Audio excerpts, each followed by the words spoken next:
Hello and welcome back to the podcast. It is always up to speed with Formula One. And wow, I don't even know where to start on this one, Mark. We're like, I guess, what, 6, 10, 20 hours ahead of our usual recording schedule. But because of what we saw at Baku this morning, we just had to jump in and weigh in on what happened on the streets of the Baku city circuit. The fun thing is that you and I have not really talked about this. You were rewatching the race as I was watching it, and you were not trying to give anything away, but it has been a really bizarre weekend in some respects because we had 4 red flags during qualifying, which tied a record at Hungary, I think, going back to, what was it, 2016 or 2017, something like that. And then the race itself was drama almost right from the very beginning. And my initial reaction after watching the race and after it was finally done, when we had that bizarre 2-lap start right from the end after the red flag, was it was like one of those movies that you go and watch and you think you know what's going to happen, and then you literally have to stay to the very end of the movie to know what actually happens. But it was a fantastic, lucky race for both Max and Lance, obviously, because I mean, that could have ended a lot worse for both of them than it did. But it was very enjoyable to see that go down the way that it did with all the drama. But there's going to be a lot of questions to asked about Pirelli. I mean, we should talk about that, obviously, but do we want to talk about qualifying? Do we have enough time to talk about qualifying? Because I think we should maybe just set it up a little bit, because I think that it turned a lot of heads to see Charles Leclerc on pole, because received a lot of messages on the email about a lot of suspicions from some of our viewers and listeners as to what's going on with the Ferrari, and they've been not really there, competitive wise over the past year or so. They had a good weekend in Monaco 2 weeks ago, but Monaco slow speed track, and it's a bit of a lottery. And I guess you could say that, if anybody has a chance, Monaco is going to be the one track if you're having, if you don't have the most competitive car, because you can get away with some things there. But that definitely turned some heads on Saturday. What were your thoughts? I think before I even reflect on what we experienced over the last couple of days, I think we took a lot of heat coming out of Monaco, especially from some of our newer listeners, because I think myself, especially, I built that race into something that it was never going to be. I talked about the glamorous history and I talked about the setting. And then ultimately, Monaco was a bit of a procession, which isn't super unusual for a dry race at Monaco. But for the better part of the last 4, 5, 6 weeks, we've been talking about that in the right circumstances, Monaco can be pretty unpredictable. It can be a little bit fun. But historically, Baku has always been fun. Mhm. 2016, 17, 18, 19. Unfortunately, of course, we didn't get a race there last year. But every single time we've been to Azerbaijan, we've been to Baku, something exciting has happened. And I had a feeling, and I think a lot of us did, that even though it was going to be dry, there was no moisture in the forecast, and we've never had a wet race in Baku. And I can't even imagine what that would look like. But I think there was a sense that this could be a really unpredictable weekend. And part of that, of course, is that so many of the drivers on the grid have never been there. You talk about Nicholas Latifi, and you talk about Yuki, and you talk about MSC, and you talk about Mazepin. There's a lot of drivers that just have no familiarity with that track. And then likewise, there's a lot of drivers that have been there in the past, but in a completely different vehicle. So the weekend was shaping up before we even arrived to be something special. And I think the big distinction is, whereas Monaco is a tight, winding city track without any opportunity to overtake, this is a tight, winding city track with one of the longest straights in all of Formula One. So there's a ton of opportunity for overtaking. So while it's a city track, it's a road track, it's very different fundamentally from a racing dynamic perspective. And I think the racing was fantastic today. And I think it's probably as good as it gets, again, barring the fact that there were some unfortunate DNFs, which I'm sure we'll get to. But I think, to your point, there's definitely some value in teeing up what we saw in qualifying. And it feels like an eternity ago, but It sure qualifying does. yesterday, right? Yeah, it's been a bit of a strange weekend in that way. When I watched qualifying yesterday, I thought to myself, how can the race be even more dramatic than what we saw during that 1 hour qualifying session? But I knew something was up when I went to go and watch it on F1 TV, and I saw the length of what the qualifying session was. I'm like, okay, something went on. I'm sure there must have been at least a red flag in here somewhere, but there were many.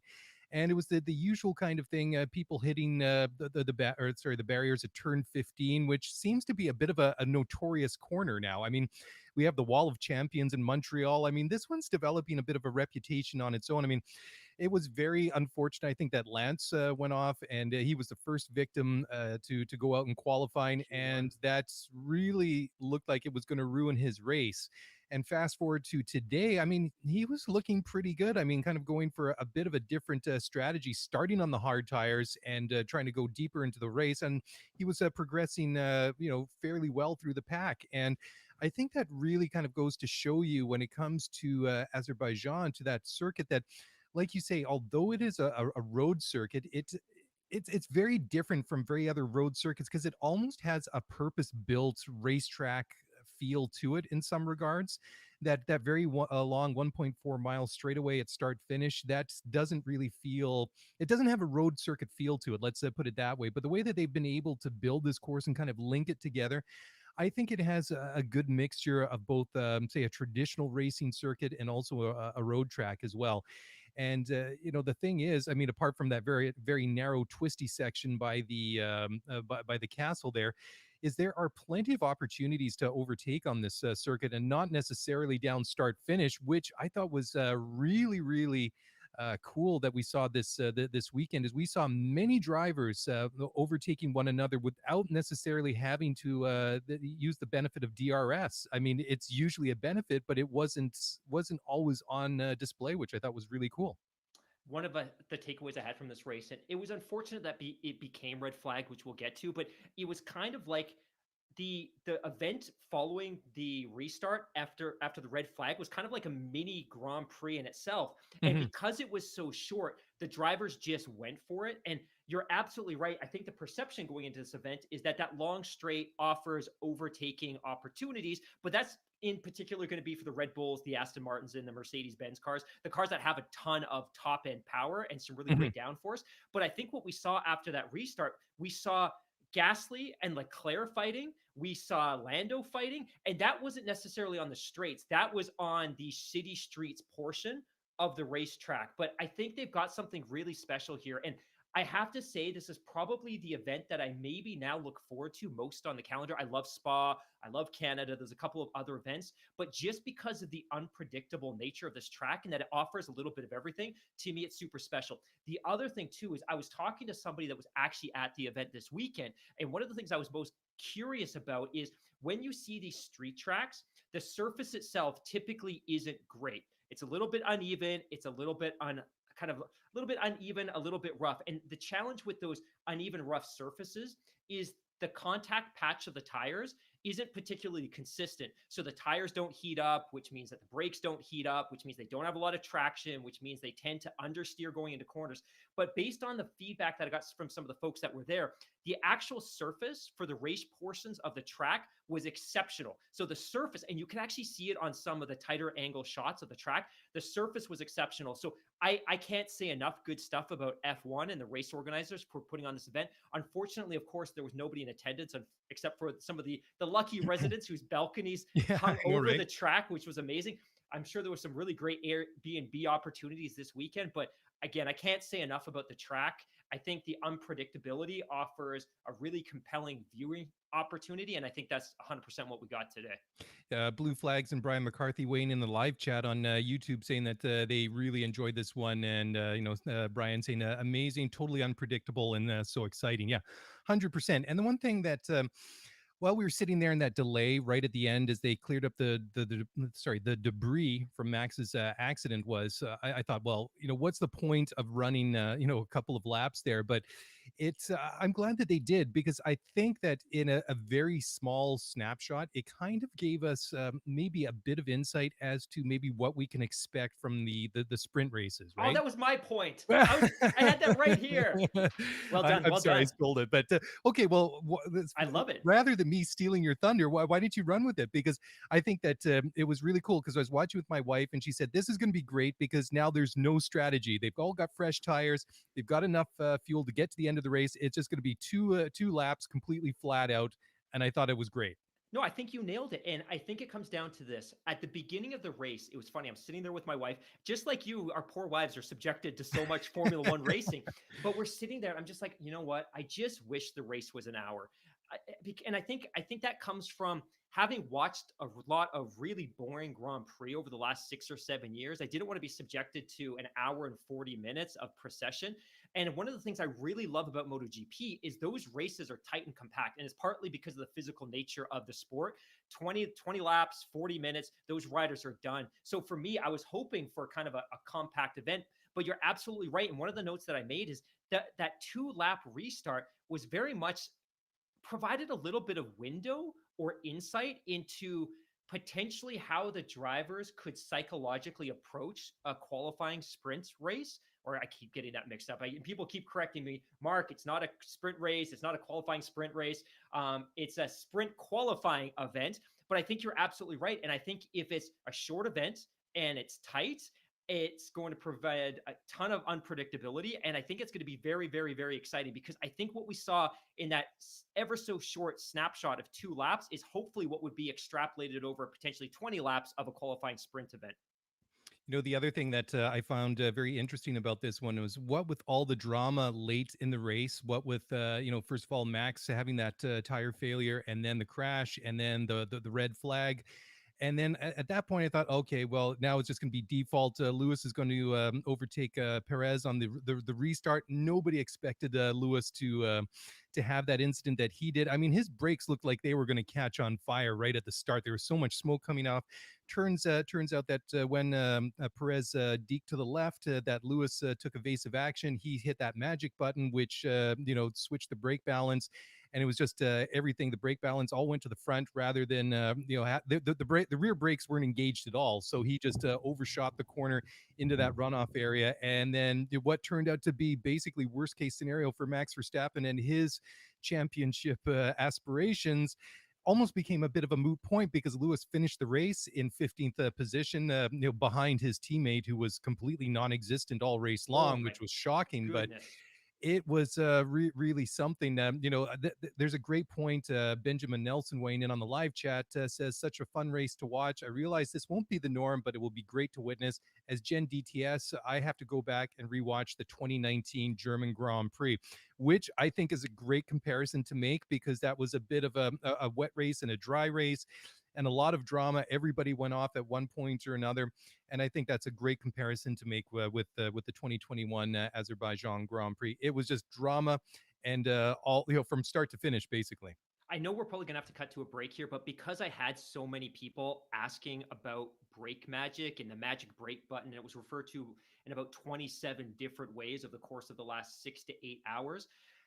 It's interesting because one of the things that Formula One has always tried to do is instill a degree of competitive balance. Despite the huge budget disparities between the teams, Formula One has always fiercely outlawed what they consider to be driver aids. So we're talking about things like four-wheel drive. We're talking about driver controllable center differentials that could move torque from one quarter to other or front to back, traction control, all of those kind of pieces. But one of the functions that has been allowed, and most of the teams have some variation of it, is this function called brake magic or magic brake button. And what it's designed to do is be activated during a warm-up lap or a formation lap.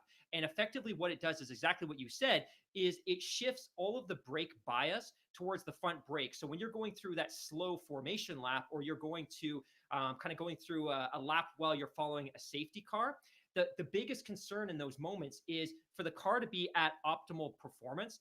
The tires need to have a ton of warmth in them, and the brakes need to be warm. If your tires are cold and your brakes are cold, you're not going to be able to brake into the corners. You're not going to be able to get grip. You're not going to be able to get traction. And then if you go into a corner and your brakes are cold, your brakes are going to be far less responsive. So in essence, what this mode does is it sticks all of your brake bias to the front wheels, or about 75% of it. So when you're going on that formation lap or that safety lap, every time you hit your brakes, it's basically overloading the front corner. And that's fine because during a formation lap or a safety lap, you're not racing. So it doesn't really matter and it's controllable. So what Hamilton was doing by activating that previously was just trying to get some temperature into those front brakes and those front tires. The problem is he left it on. So when the race started, he went into that corner fast. He had Sergio Perez, but when he went into that corner, like you said, all the brake at that point went into the front two wheels. They promptly locked up and he slid off. Unfortunately, there was no barrier there, so we went into that runoff area. But the problem was because he didn't turn it off, none of the brake bias went to the rear wheels, so it wasn't balanced. All the brake went to the front. The front's locked up. They got a flat spot. Basically, his race is done. So it's a driver aid, and it's weird that it's allowed. But what it's really designed to do is that during those formation laps, when you're following a safety car, it allows you to get some warmth into those front brakes and those front tires. So when racing does commence, you're not going to be as cold and you'll get a little bit more grip. Yeah, when I heard about this one, my immediate thought was it's like engine party mode, but for brakes, and Yeah, then of course exactly. the party mode was banned. Was it last year or the year before? I mean, it's been out for a little bit. Hey, Mark, let's take a little bit of a break here. When we come back, we're going to talk. We need to talk about this podium. This was a pretty interesting podium to say the least, and we'll talk about that in a moment when we take a break here. So don't go away. We'll be right back.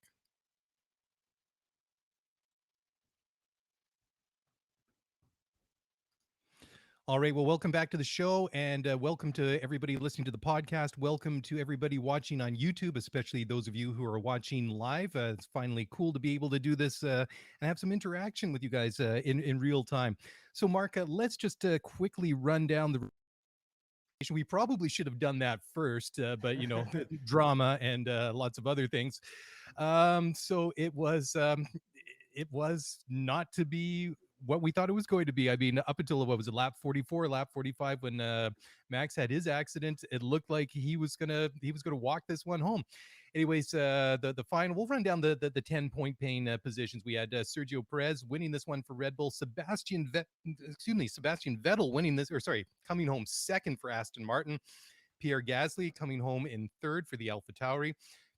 Charles Leclerc fourth for Ferrari. Lando Norris recovering nicely after getting that three grid place penalty for that transgression in qualifying. He came home fifth. Fernando Alonso coming home quietly, I would think, in sixth. I think that's the best way to describe Fernando's afternoon.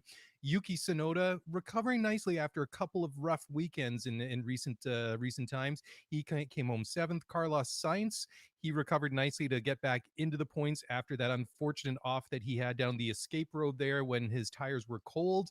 He came home eighth. Danny Ricciardo, another guy that had a bit of a quiet afternoon, he finished ninth. And then rounding out the top 10 was Kimi Räikkönen. So a bit of a different top 10. Let's just quickly recap the driver standings. Max Verstappen still on 105 points, 4 points ahead of Lewis Hamilton, who's in second with 101. Sergio Perez is now third in the championship with 69 points. Lando Norris, fourth in the championship with 66. Charles Leclerc, 52. That's good enough for fifth in drivers. And Valtteri Bottas, a distant sixth, 47 points for the Mercedes driver. In the constructors, now this is where it's getting a little bit interesting.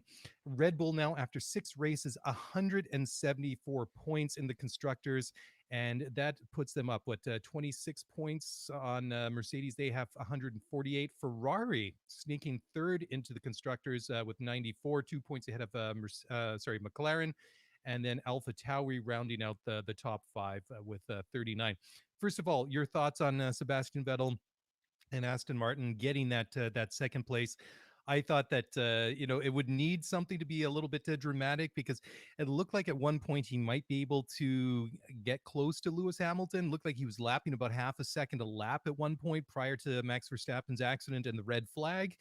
And then he started to lose place, or lose a bit of pace, and he dropped back from that pair of Lewis Hamilton and Sergio Perez. But I think it was the result that he needed to get a bit of his mojo back. Especially, I think it was important, a big result to get for Aston Martin. To me, there's absolutely no question that this is his best performance since probably 2018.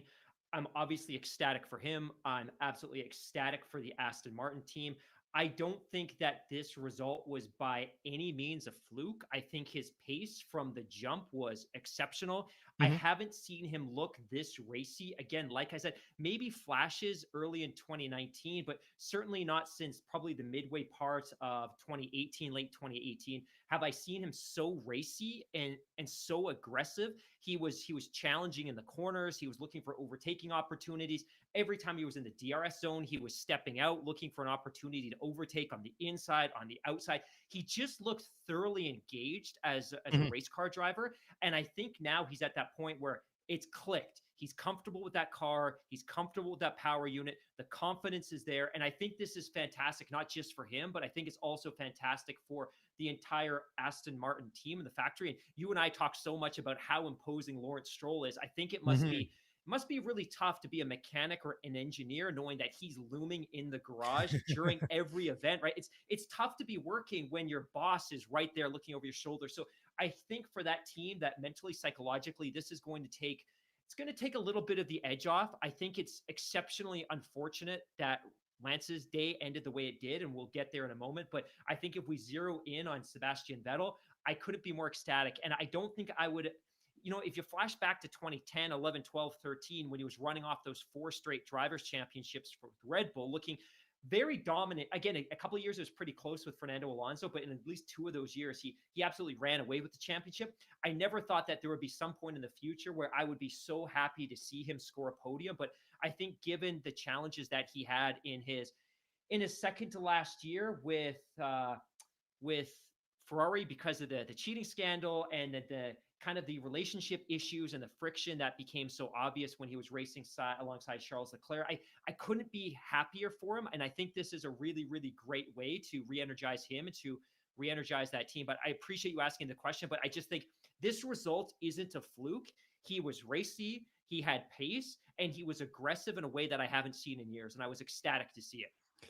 Yeah, I agree. I 100% with everything you just said. I think that I was a little bit, I wouldn't say disappointed, but I thought that 11th in qualifying wasn't probably the result that he wanted. However, he made up for it and he gained three places very early on in the race, and he was looking really quite racy. And I thought that it was a really interesting little battle that was going on there between himself, Gasly, and Tsunoda. I think Leclerc was in there at one point Yep. as well. That whole group, it kind of mixed itself up a couple of times. I thought it was really, really good. But the thing that really struck me at the end was that after the race was over, you could hear the relief, you could hear the joy in his voice, and I think it was maybe a bit of it might have been an aha weekend for him that he still got it. Like you say, he's finally comfortable in that car. And I think for Lance, that must be a huge disappointment because starting so far back and the strategy that they went for, I think that that Aston Martin are going to be very, very disappointed. Obviously, relieved that Lance is okay, but I think they wanted to, and they should have had both cars in the points. Absolutely. I have to admit too, and I'll eat a little bit of humble pie here, but on Saturday I had put up a tweet indicating that the weekend was turning into a bit of a horror show for Aston Martin. As you mentioned, despite the fact that this is a car that's very much tailor-made for a track with a straightaway like this. And to give a little bit of context, one of the strengths of the Aston Martin car is it's exceptionally good in long distance straights. The top speed, the top end is exceptional. So it was a little bit disappointing that he couldn't get into Q3. It was also very disappointing that, and again, I think we talked about it earlier, turn 15, I think Lance had contact. He didn't finish a lap during Q1. Red flags came out. It was looking like a horror show. And I put up a comment, and one of our listeners at Azam responded right away. He made a really good point that this was a team that was still in a position to score a lot of points if they could be competitive on race day. And just like you said, very, very quickly, both of the Aston Martin cars were in the points. And if not for the fact that our good friend, Canadian boy Lance Stroll, had the misfortune of what we now believe to be a tire failure, both of these cars would have been deeply embedded in the points and done really well in the championship this weekend. But unfortunately, that wasn't to be. But that said, I think Sebastian Vettel was exceptional. Yeah, absolutely.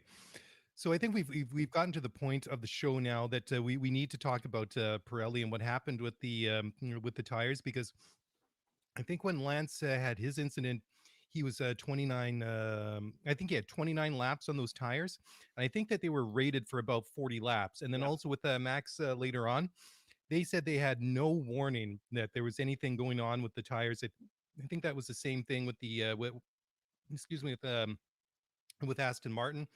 But just really shocking. I mean, it was either like a complete failure of the tires, or they struck some excuse me, some debris, which I think that they found out there was a cut in one of Lewis's tires as well. Excuse Yeah. me. Yeah, and I think when the Lance incident happened, I think it was around lap 30. I think to provide a little bit of context here. So when tires are under maximum load, so when we talk about load being applied to a tire, it's the moment when the absolute most force is being applied to that tire. So typically it happens in one of two places.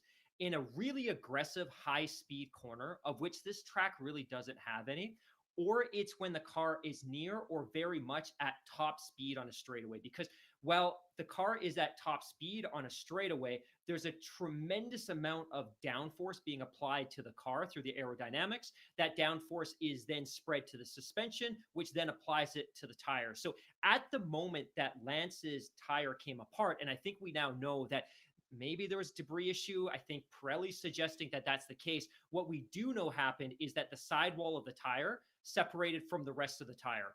And we now suspect that conveniently that was a complete tire failure because it happened at the exact moment at the point on track where the highest amount of load would have been applied to the tire, when a tire would be most susceptible and vulnerable to a tire failure. We've talked about this a lot, but go back and revisit the 2005 USGP.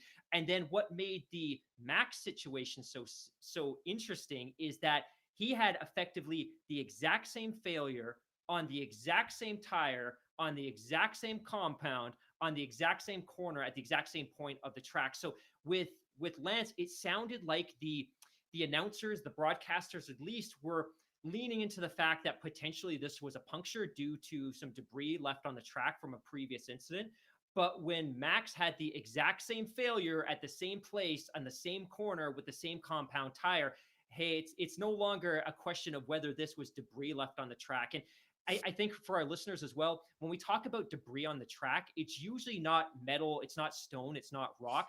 Typically, the type of debris that's on the track that causes the most issue in terms of punctures to tires is chunks of carbon fiber. So the front wing, the side pods, the floors, the rear wing, it's all carbon fiber. And when carbon fiber explodes, it goes into millions of pieces of shards. And these shards can pierce right through rubber, right through tire. So the assumption was with Lance, the at least the race organizers, at least the announcers at Sky Sports were kind of leaning into the fact that, hey, this was probably a puncture.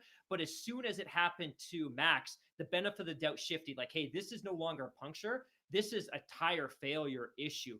And I think what's going to have to happen over the next couple of days and weeks is a really thorough investigation, both by Pirelli and the FIA, because this isn't even a competitiveness issue. This isn't even a sporting issue.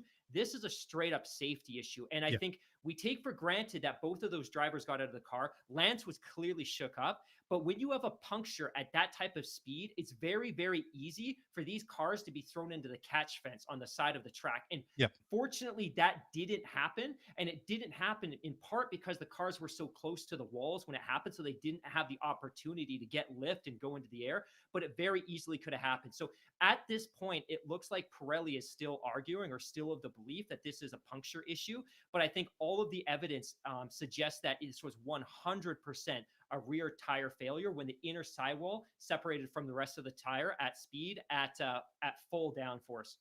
Yeah, it really is interesting too that it was the left rear tire on both of those cars, and of course, this circuit does run counterclockwise, so there was a lot of left-hand turns, obviously.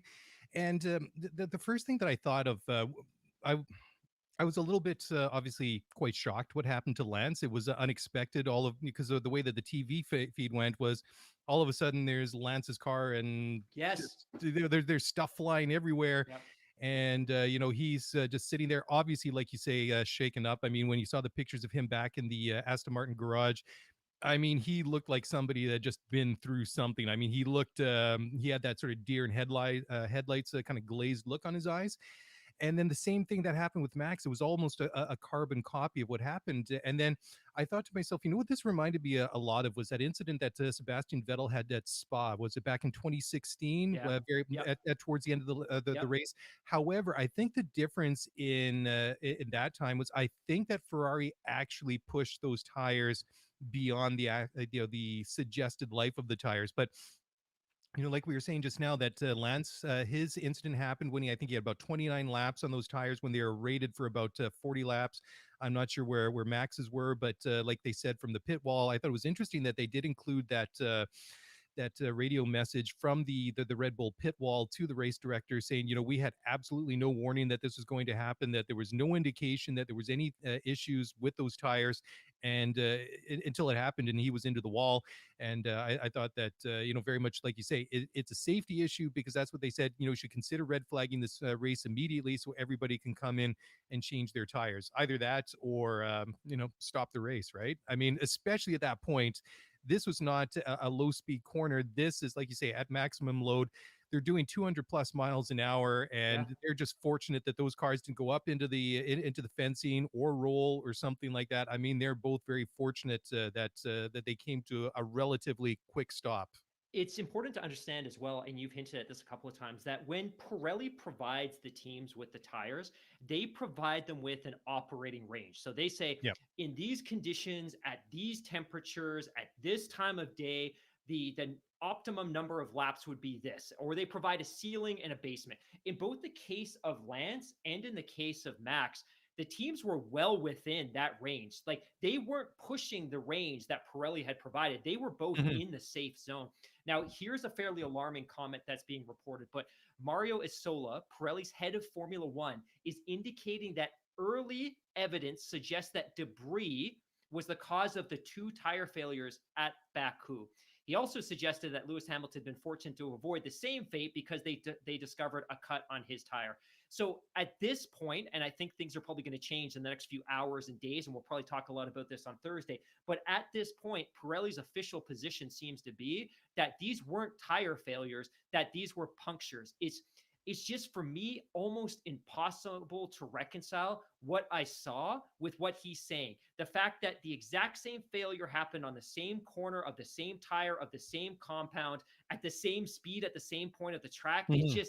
it seems absurd. And the other thing too Yeah. is the teams have telemetry and data. So if the tires have a puncture, it doesn't normally immediately lead to a tire failure. They'll see something in their data to suggest that there's an issue with this tire. And both in the case of Aston Martin and Red Bull, the engineers saw nothing to suggest that those tires, the integrity of those tires, have been compromised by a by track debris.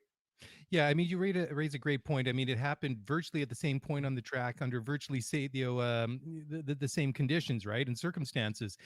And of course, this is a track where we see a lot of drama. And out of every track, I mean, there is going to be a good chance that people are going to be touching the walls and the barriers and losing bits and pieces off of their cars. And the carbon fiber, when it shatters, it's very, very sharp. I mean, that's Yeah. a logical conclusion. However, if it was solely because of debris that was collected, to me, it would be a little bit more random. It would have been Yeah. it could have happened like around the circuit. I mean, the fact that these happened within a couple hundred meters of each other on that start finish straightaway, and like you say, the sidewall separated the way that it did, it just it takes credibility away from that that explanation. I mean, there might be something to it, but I'm very skeptical about that. Let's just put it that way. Yeah, I don't have a lot more to add other than the fact that I'll be very interested to see how this plays out over the course of the next couple of days. The Yeah, one thing that I should add as well, and this is important for folks that are newer to the sport, but historically, Formula One has had multiple tire suppliers. So yeah. teams would negotiate with different companies to be a supplier for that team. And in the past, you've had Michelin and you've had Goodyear. Formula One's kind of in a unique place right now where they only have one tire supplier. And I'll be very honest. I feel like in many ways, Formula One needs Pirelli more than Pirelli actually needs Formula One from a marketing Hmm. perspective. We know that Goodyear and Michelin were a part of the Formula One world going back years and decades, and both of them opted out. And there was a very specific reason they opted out. So I think from a Pirelli perspective, this is really, really unfortunate. And hopefully they're very transparent with their findings.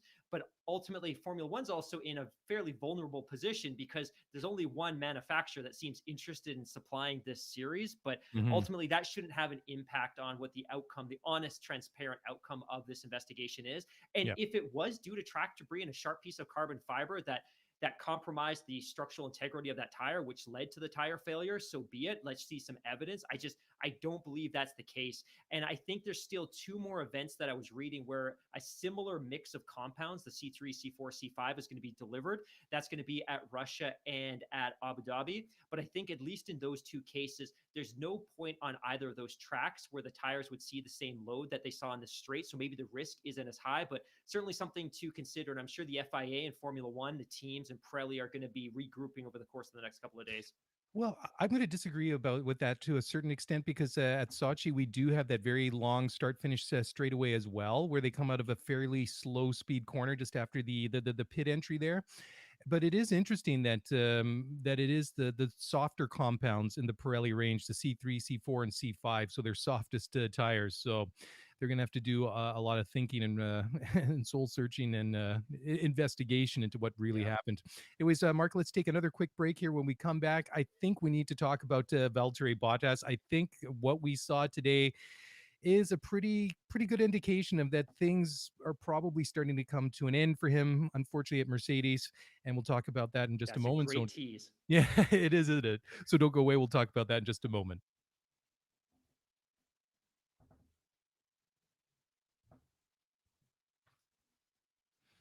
All right. Well, welcome back. You're with Mark and Mark again. We're talking about the Azerbaijan Grand Prix and all the drama. We did talk about the final race classification. Well, I mean, poor old Lewis Hamilton didn't really work out very well for him. It obviously did not work out very well for Max Verstappen. We have to talk about the championship implications or the bit of the stalemate. Lewis, after it was all said and done, ended up in P15. The thing is that his teammate Valtteri Bottas finished in P12, and Oof. he just struggled all race long. I mean, he didn't really qualify all that well. He qualified in what was it 10th, and then just I know that there was probably a bit of the team game going on there, giving Lewis a bit of a tow, which kind of helped. Although they never really did get a chance to set those final hot laps at the end of Q3 because of the crash there, just one of many. But it's you just have to think that maybe, sadly, the writing on the wall is there for Valtteri Bottas. I know that we've talked about it. We've kind of made a little bit of light of that situation at times, but I'm going to go back to the point that I've made. Despite some of the poking fun at him a little bit, maybe then making light of the so-called championship contender and stuff like that. The thing is that since he joined the team in 2017, he's done absolutely everything that he's needed to do for that team. He's brought home so many points for them. He's helped them win championships. He's won a bunch of races himself. That unfortunately for Valtteri, the winning the world championship was probably just a little bit too far beyond his grasp. But just the way that things seem to be unraveling in real time, it's I just don't have a lot of confidence that that they're going to renew that contract for him. And now I'm starting to get a real bad vibe that maybe he doesn't see out the rest of the season. I couldn't agree more. And for those of you that listen to us on the Thursday show, we actually talked about this a little bit. If you haven't heard, I still recommend you go back and listen. It hasn't dated. It was more kind of like a standalone show that just kind of assessed the current state of Formula One and all the great things that the sport's been doing from a growth perspective. But our guest during that show, Matt Sakaris, had actually made the comment that he didn't believe that Valtteri Bottas would finish the season in a Mercedes car. And I'll be honest, man, at that time, I didn't disagree, but I kind of thought it was a bit of a hot take. And Hmm. after this race weekend, I no longer think that it's a hot take. I think he was genuinely onto something. And I think for Mercedes, when you're talking about the Constructors' Championship and now also the Drivers' Championship being on the line, and with it, tens of millions of dollars of prize money and sponsorship money, you can't afford to continue to put somebody in that seat that maybe is and this is going to sound so bad, but maybe has some psychological damage or baggage. And obviously, the crash in Imola, that wasn't his fault. He got collected by Russell and he went off. The pit stop fiasco in Monaco was super unfortunate. The team still decided to assign at least some of the blame to him, which was unfortunate. But his pace and his performance in Baku was just unacceptable from free practice to qualifying. And to your point, he qualified 10th. He had opportunities to pass. He wasn't racy. He didn't seem aggressive. And I think the other consideration too is, and I don't want to get super technical on this, but it looks like he and Lewis had diverging opinions on which wing they were going to put on their car for the race. And Hmm. for whatever reason, Valtteri Bottas decided to go with a bigger wing, which isn't necessarily what you would bring to a track that has a really high speed section, because that bigger wing creates more drag, which doesn't allow you to be as fast on the straight. And I think based on some of the documentation and evidence I suggested, that could have been costing him as much as a tenth of a second per lap, relative to his teammate Hamilton. But ultimately, wearing that wing was still his choice. The driver decides which wing is going to be on the car. Like, to me, the entire weekend was really problematic. And for me, if I'm Mercedes and I wasn't confident in bringing him back, and obviously they weren't because he's not under contract for next year, at this point, why'd you let him ride out the season? Why not look at doing a driver swap with Williams right now? You take Russell, you put Williams in the, or you put Bottas in the Williams car. There's some cash that's exchanged as well to compensate for the size of the Bottas contract. To me, it almost seems logical that this is going to happen. And again, maybe Bottas runs off 3 straight podiums going into the summer break, or 3 or Hmm. 4 top 5 finishes, and the conversation changes. But I just haven't seen enough yet to suggest that that's the case. And even in the 3 podium finishes that he had a podium in Bahrain, he had a podium in Portugal and in Spain. Relative to the number 1 and 2 spots, he wasn't even remotely close. He wasn't contending to win any of those 3 races.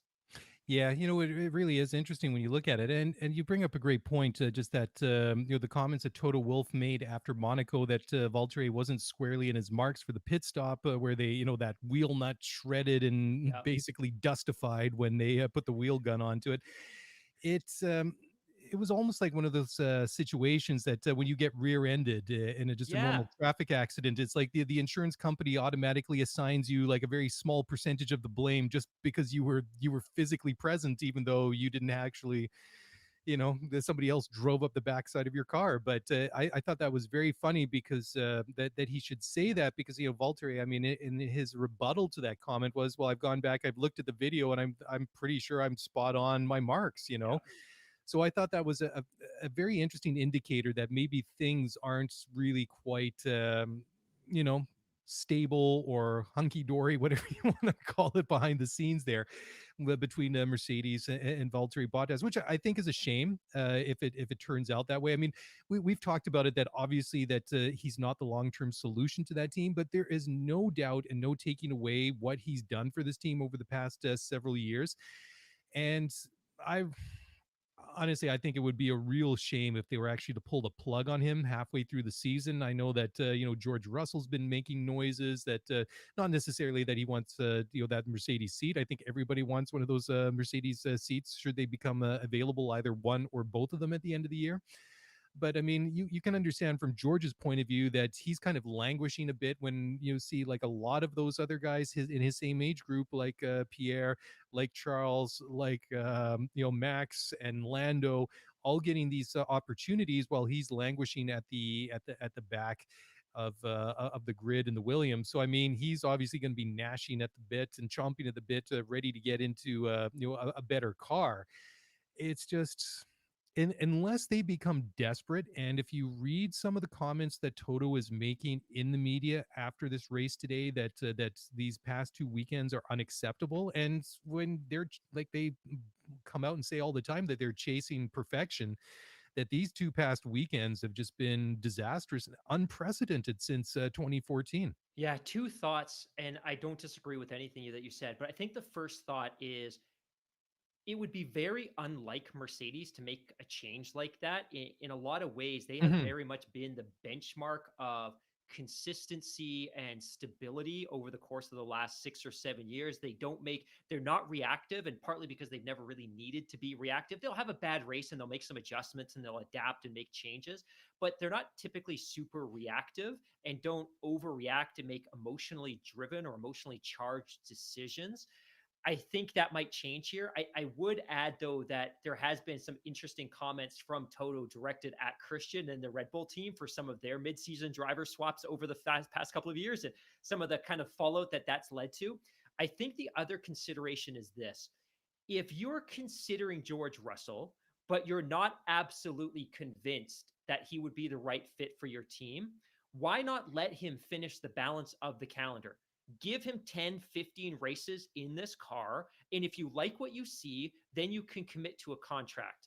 Because I think that would probably logically be a really wise look. Because right now, he's in a car that is so uncompetitive relative to the rest of Formula One that it's very difficult to establish just how capable he is as a driver. And of course, he's been pre-assigned and preordained as the replacement for either Lewis or Valtteri Bottas if that seat becomes available. But again, we don't necessarily know what he's capable of. And he's done some testing in the Mercedes. Obviously, he had that opportunity in Bahrain at the back end of last season, and it was kind of a disruptive affair because of some issues in the pit, et cetera, blah, blah, blah, blah, blah.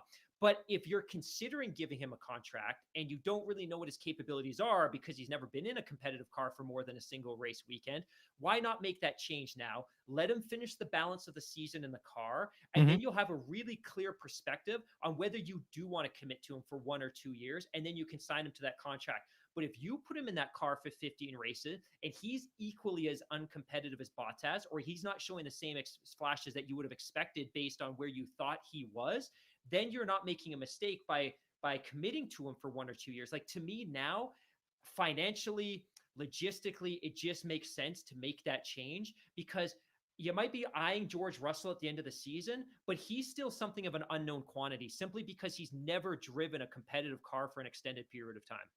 Yeah, absolutely. I've got a couple of points that I want to make, and we'll do so. We're going to take another quick break here, and we'll talk about that in just a moment. So stick with us, guys. We're not going anywhere.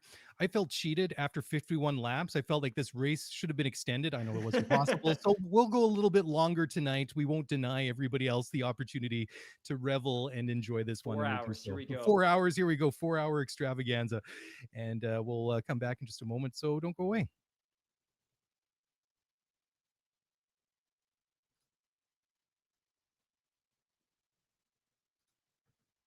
All right. Well, welcome back to the show. We're talking about Mercedes now. We're talking about George Russell. We're talking about Valtteri Bottas. And Mark, you raise a couple of really good points.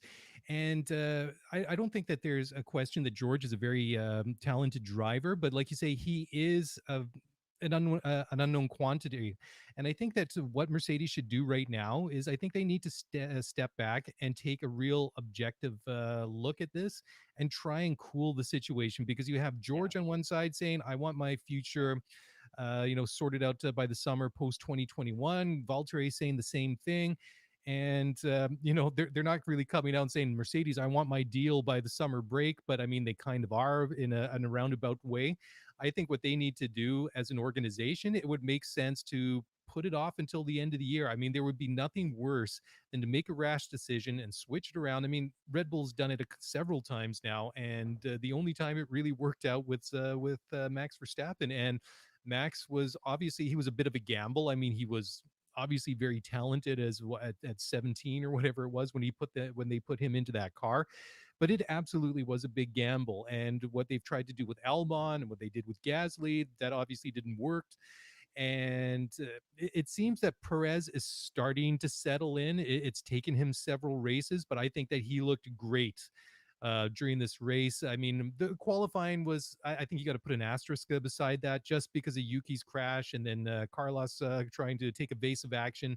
And then just with less than, a couple of minutes left, they just, canceled and red flagged the entire session. So that I think you got to put an asterisk besides Sergio's qualifying this weekend. But in the race, I think he did very, very well.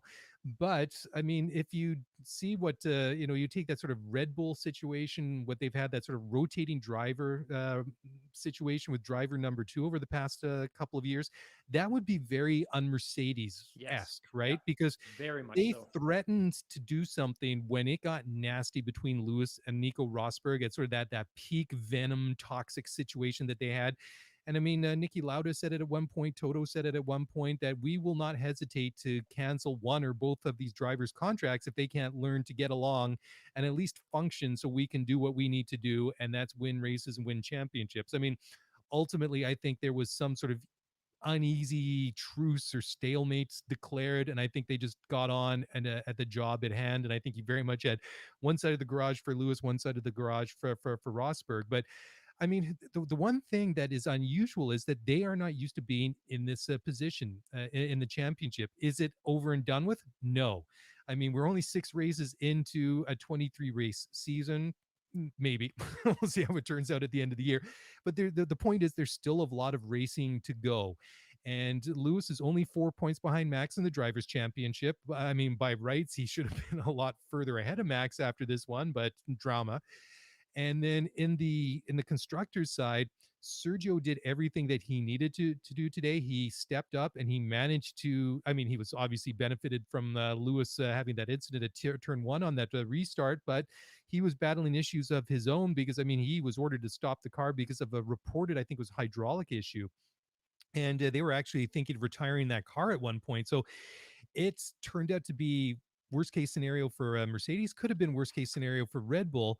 But at the end of the day, Red Bull and Max Verstappen come out much better off than Mercedes. And the point that I'm trying to make, sort of long and roundabout, is that even though it would be very unusual for them to make a change mid-season, that they are in an unprecedented territory. And if this sort of run of poor results continues, and they see that gap, especially in the constructors, continuing to grow, that who knows? That I think that's a bit of an unpredictable and very hard situation to make a call on, especially on the outside, right?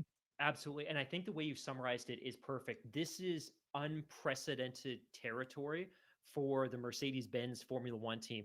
They're still second in the constructors, but they're 20, to your point, 26 points behind. Yeah, I think it was 26. Yeah. Yeah, but I think more importantly, they have 1 points finish in the last two Grand Prix. So Hmm. aside from all the mayhem and all the craziness, you know, Lewis was in a position where he should have won the race today, and that was driver error. That was straight up driver error. His teammate had a horrible performance. That was driver error. That was all bosses. And again, you know what? You could attribute some of that to the setup of the car, but again, he had FP1, FP2, FP3, and qualifying to sort that out, and they didn't sort it out. And he was terrible in the race. And I don't attribute that entirely to the wing. I don't attribute that entirely to the setup. I think that's a large chunk Bottas. Like this is just unprecedented territory for Mercedes. And what makes this different is that in the past they've had some bad races, right? Like we talk about Germany 2019, that wasn't a good race. Bottas touched some paint when the track was wet and he spun out and he was done. I think Hamilton finished 9th or 10th in that race, but they Hmm. rebounded. And typically Hamilton does a really good job of rebounding after a tough performance and typically winning.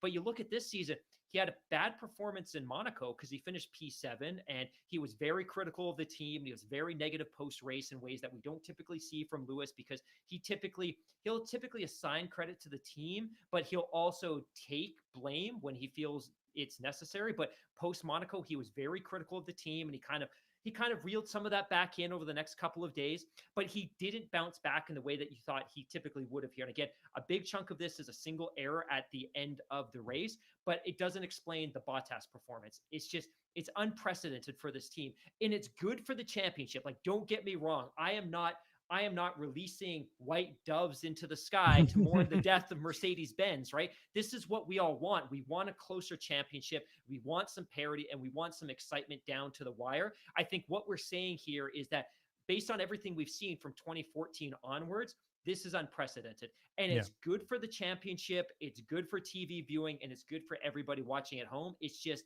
unprecedented. And maybe this is a bit early, but maybe this is the end of Mercedes as we know it, especially as Red Bull continues to come into form and as Perez gets more and more comfortable with that car. He won a race.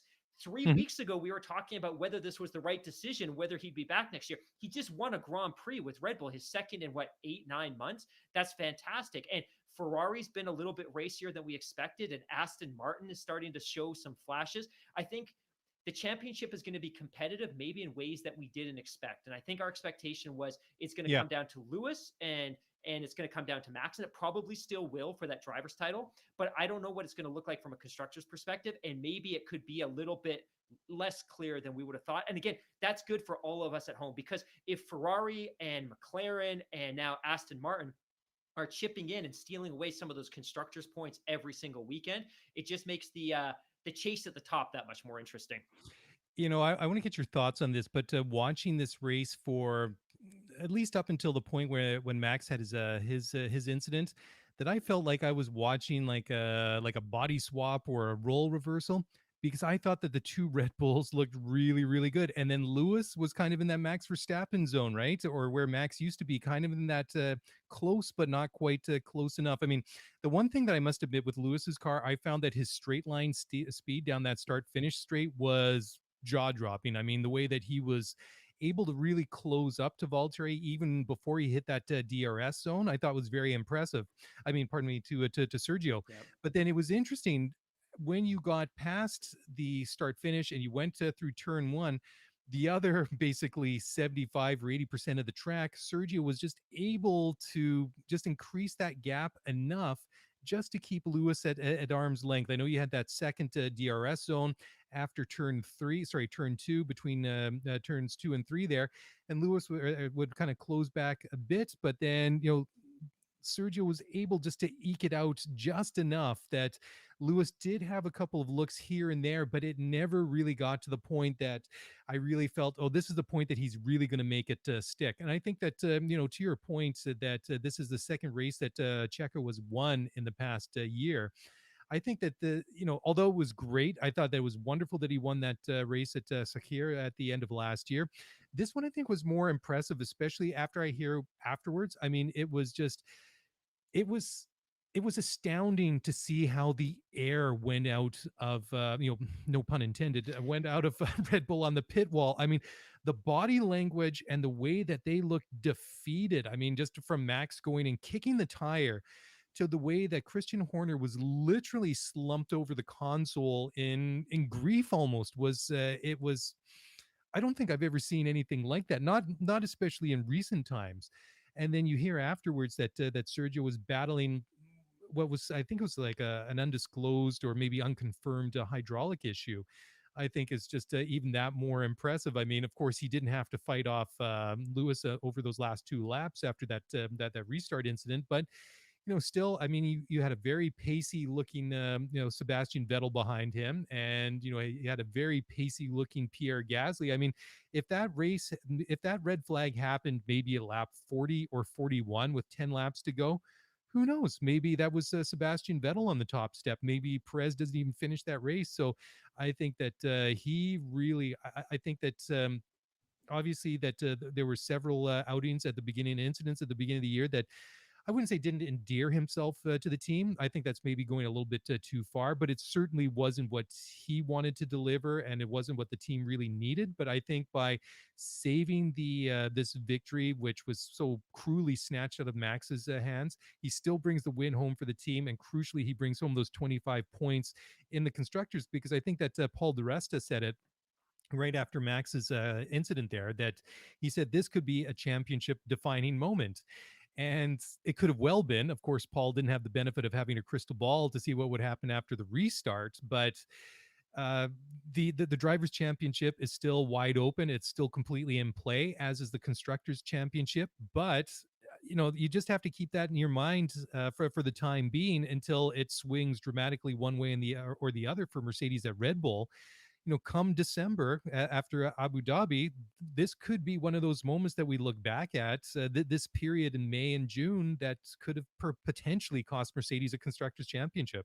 I'm going to take a bit of a Jim Rome Colin Coward hot take on this one, but Have a take, don't suck.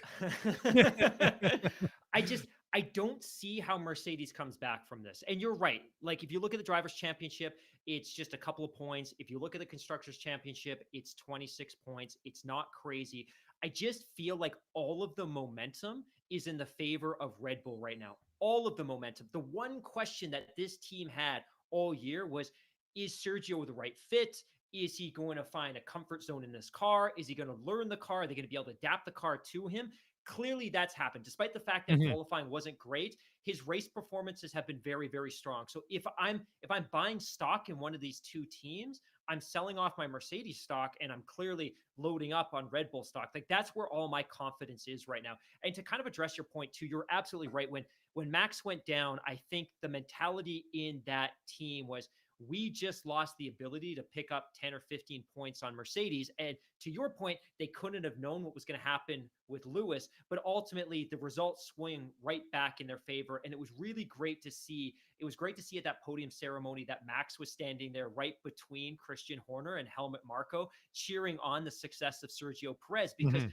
that victory for Perez was as much about the team's fortunes as it was even Sergio's personal fortunes, right? Yeah, He ultimately absolutely. put 25 points between them and Mercedes in the Constructors' Championship. So for that team, despite what happened to Max, it's unfortunate, but it was a great weekend overall for Red Bull. And from a Max perspective as well, I feel heartbroken because, and they were talking about this on the Checkered Flag podcast, and Jenny Gow was talking about this, and Julian Palmer and everyone else. He didn't step a foot wrong all weekend, and he drove a masterful race. And when he was on the track, he was regularly 3 or 4 seconds up on his teammate Sergio Perez. And you're right, Hamilton was keeping, he was keeping he was keeping Sergio honest, and he would have an opportunity to get close under DRS on that straights. But as soon as they got into, and I call it kind of the city section of the track where they're kind of fighting in between the buildings, he would grow that lead again, and then they get on the straight, and Hamilton would close it up a little bit. But Sergio wasn't giving him the opportunity. But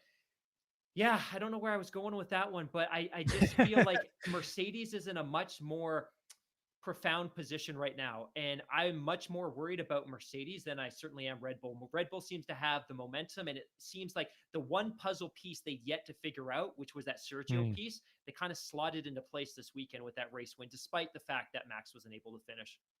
They the word that immediately pops into my mind regarding Mercedes is they look vulnerable, and Yes. that is Yes. not something that is not a word that has ever popped into my mind ever since, I would say, after 2014, after it became clear that this was the team to beat. I mean, they've been literally bulletproof for almost a decade now, which is, amazing.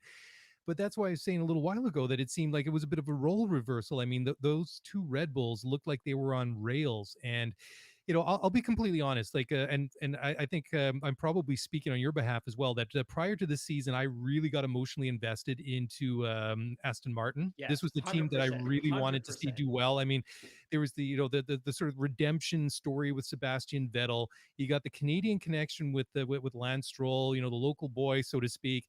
You got the Canadian connection with his dad, and the fact that for all intensive purposes, we're going to call it a Canadian team. I'm coining or trademarking the phrase now, Canadian Racing Green, although I might get some disagreement on that. But anyways, that was a team I really wanted to see do well. But I really, this race hooked me today, and I was really found myself pulling for Max. I found myself pulling for Sergio. I found myself really pulling for Red Bull to take this home, to collect the maximum points, because you saw Lewis wasn't quite able to really make a move on Perez and get past him and really attack Max. You saw Valtteri slowly slipping back through the race order, and it just had that it was, I guess, because it sort of adds to that bigger narrative that it adds more in terms of the fascination and the way that this championship, or the championships, are developing, that if it finished that way. And then when Max crashed, I was like, oh, here we go again. Lewis is going to walk, and he's going to inherit a race victory that he doesn't deserve. And I must admit, I felt deflated. And then we have that 15 or 20 minute delay as they cleared up all the debris and removed Max's car from the track. They go back around. I thought, well, what is this going to be? Is this going to be like a rolling start, standing start? It turns out to be a standing start, and I'm really fascinated. I'm really into it at this point that we're going to see basically this 2-lap sprint, and then the race restarts, and then it looks like Lewis is going to take that position.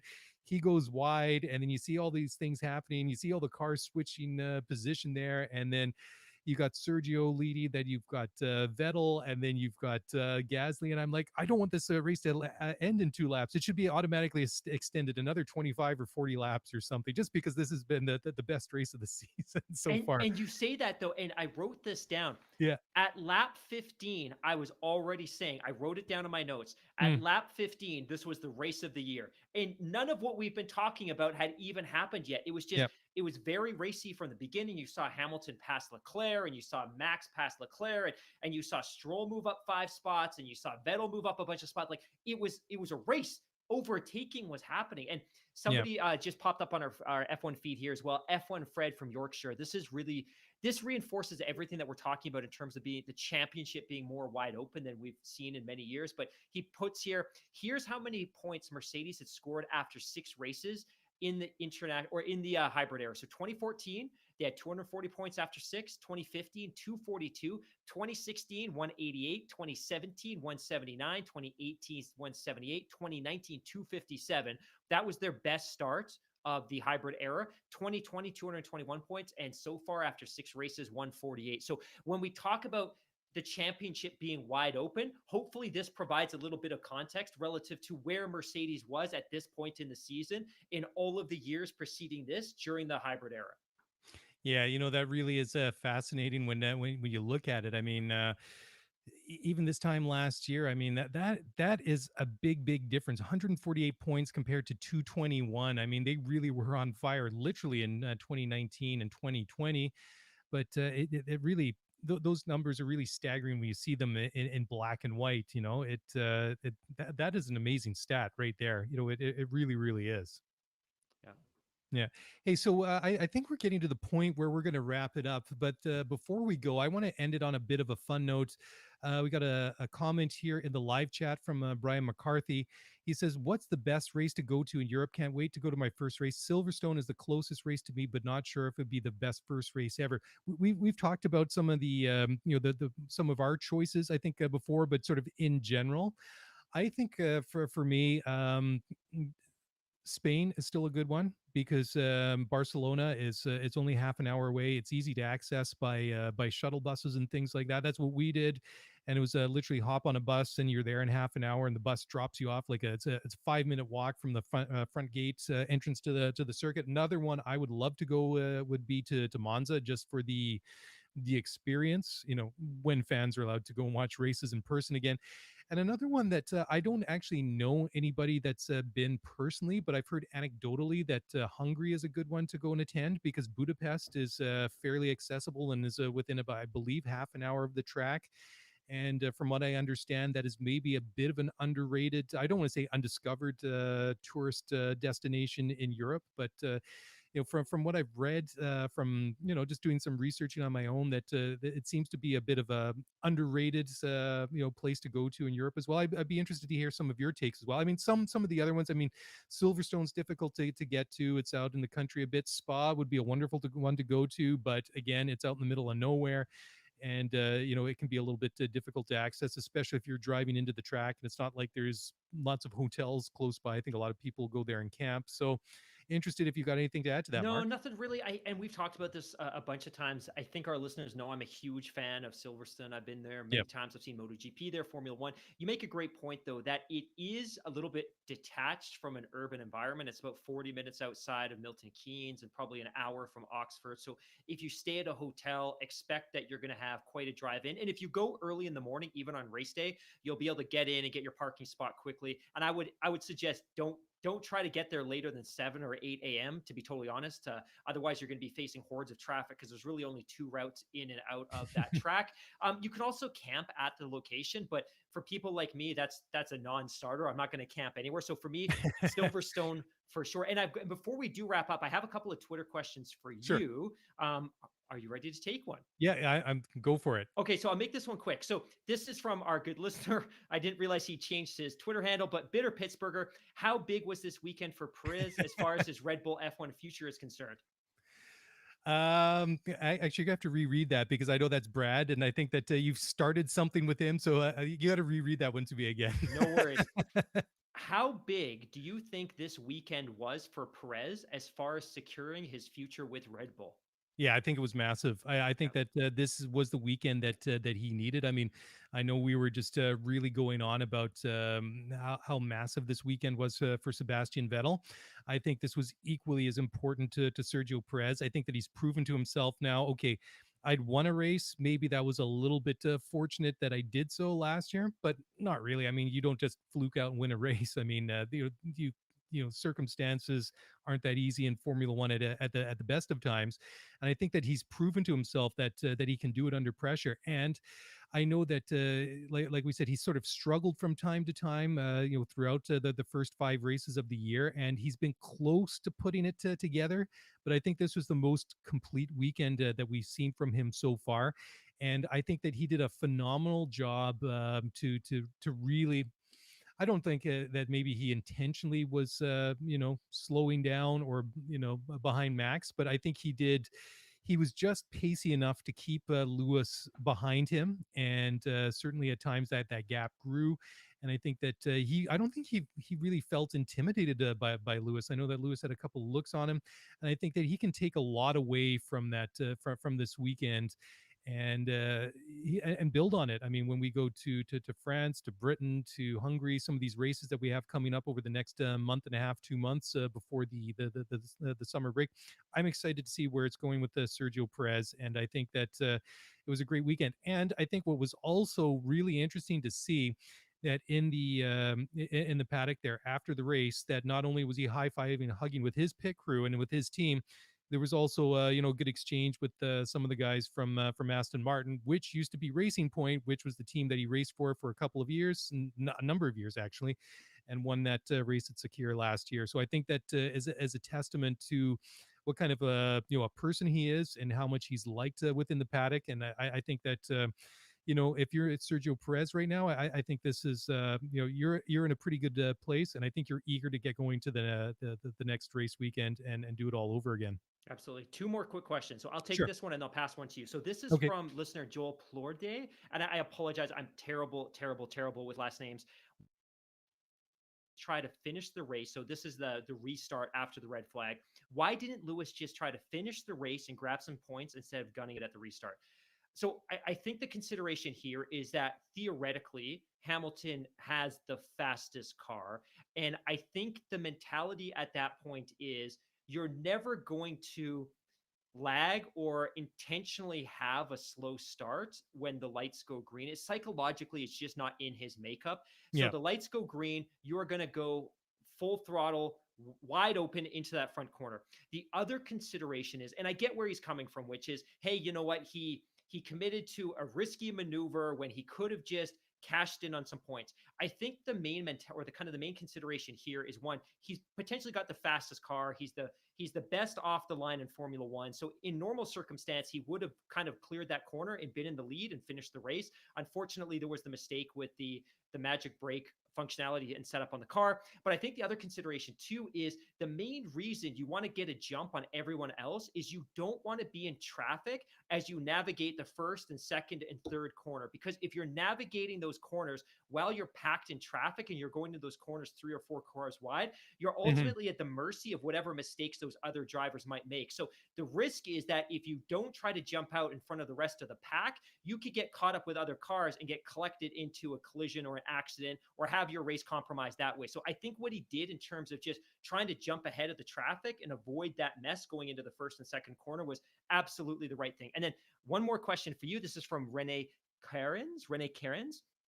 I have another question. A lot is made of the toe slash slipstream in qualifying that offers enormous advantages.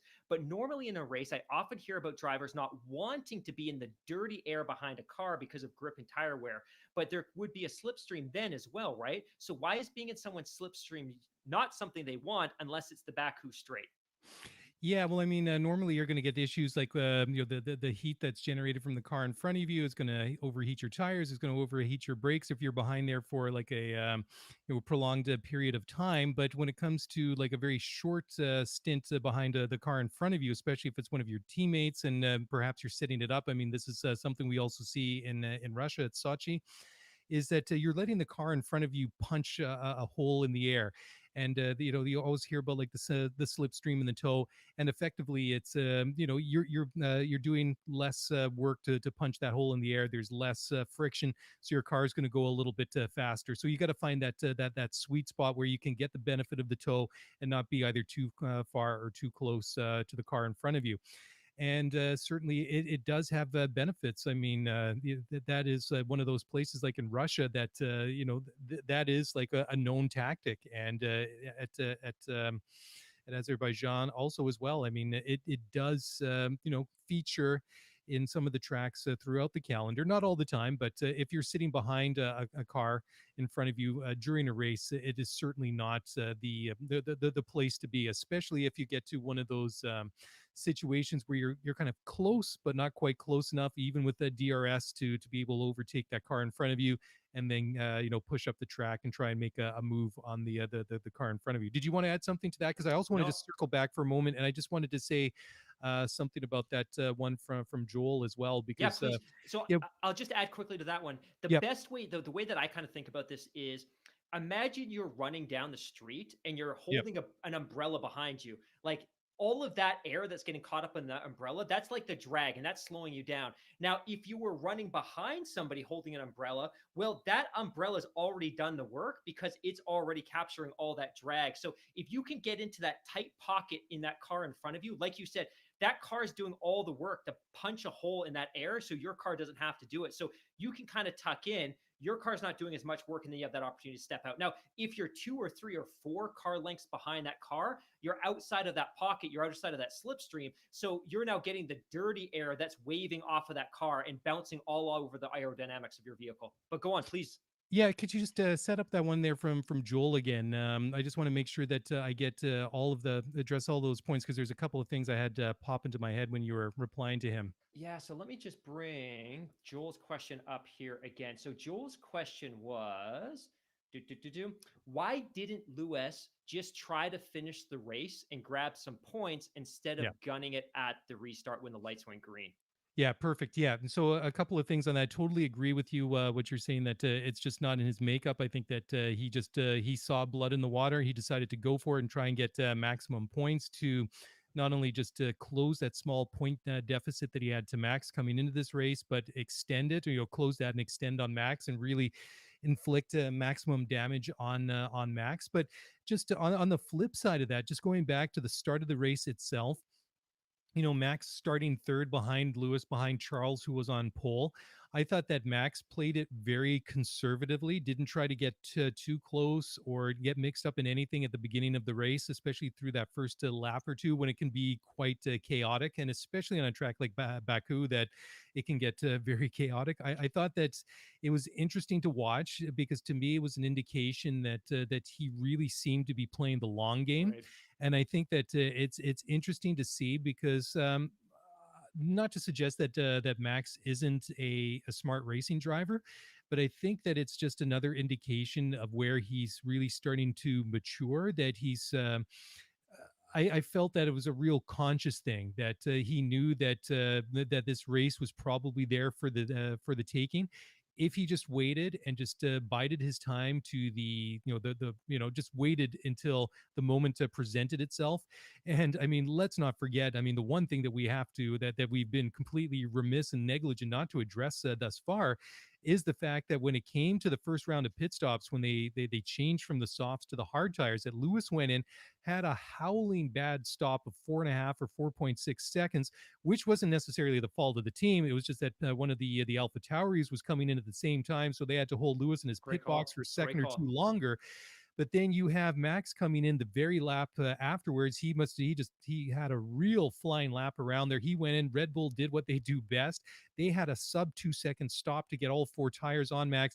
He goes out, and when he's coming around, he's going into turn two as Lewis is just coming around turn one. And then, on race radio, you have an astonished Lewis. I mean, his eyes must have been huge when he saw where Max was. And he said, how's he so far ahead of me? I mean, it was, I think was one of the, astonishing moments from the race. And I think that's why it was, if you're a fan of Max, it was doubly hard to watch that crash of Max's, just because they did everything right on and off the track to get to win this race, and for Max to win this race. And it was just so cruel to see that that incident when his tire deflated and completely came apart like that, because he did everything right and the team stepped up big time to give him a great stop, because Sergio didn't get a great stop when he went in. He was at about 4.5 seconds as well. Yeah, two other comments I want to add before we sign off here, because I thought they were fairly interesting. One is, and I don't know if you picked up on this, there was a point where they broadcast some of the radio when Lando Norris was on the radio. And I guess at this point, he'd just come out of the pits and he was behind Bottas. But he Mhm. made a comment to the team about how many errors, mistakes that Bottas was making. He'd made a comment, and I'd written it down, but I can't find the notes here, that Bottas is making mistakes all over the track, which I thought that was very interesting that another driver would share that observation. Obviously, he didn't know it was going to be on TV, but that he shared the other observation. The other thing, and we didn't touch on this, is definitely recognition for the AlphaTauri team to a Mhm. fantastic weekend. The fact that they take a podium, the fact that, and I'm just going to take a look here, that Pierre Gasly finishes third, so he rakes in 15 points, and that Yuki, for the first time in a number of weeks, and I guess the last time that Yuki had been on the podium or had been in the points was race one in Bahrain. So I Yeah. thought that was great. And I think the other piece too, because there was a lot of kind of commentary offline, and a lot of our listeners have been reaching out about the fact that Helmut Marko and the Red Bull team had relocated Yuki to Italy, and why had they done that? And I think some of the assumption was that maybe he was getting a little bit wild in England with all this freedom, but as it seems, it might actually be a slightly darker reason. And it sounds like Yuki may have been struggling with some mental health issues, and they wanted to bring Mm. him closer to some support mechanisms. So it Yeah. was really great to see him finish in the points. But there was a point on lap 10 where they broadcast the radio where the team was asking him to, I quote, push harder on the tires, push flat out. And maybe I misheard this, but Yuki's response is, I am, shut up. I burst out laughing, and I had to rewind that and replay it a bunch of times. But I get such a kick out of Yuki. He's Yeah. just such a personality and such a character. I was just so happy to see him and AlphaTauri have a great weekend. Yeah, I agree. I think it was wonderful to see Pierre get on the podium once again. I think that quietly he's done some very good things since he was demoted or Yeah, sent back to AlphaTauri from Red Bull a couple of years ago. But I mean, he has it in him, and it's going to be interesting to see where his career goes from here. Right? I totally mean, agree. at some point, I think that Pierre is going to outgrow AlphaTauri. I mean, they're doing some wonderful things there, but it was really good to see Yuki have a good race, because we were both very, very impressed with the outing that he had in Bahrain. And then he's struggled, subsequently over the past several races. It was great to see him, get back into a good position today, and hopefully he can build on that. And we'll see what happens at the next race, which is it France now? I've completely forgotten. I We're don't. off to France, and it Is it? happens That's in a wonderful. hurry. And I Yeah, think I posted something to the effect that we have 3 Grand Prix in 4 weekends, or 4 Grand Prix in 5 weekends. There's a bring it lot of on. yeah, there's a lot of F1 coming, and I think I posted the baby "Let's Go" meme. But there's reason to be excited if you're a Formula One fan, because it comes fast. More puns. It comes fast and furious as we head into the summer break. Yeah, absolutely.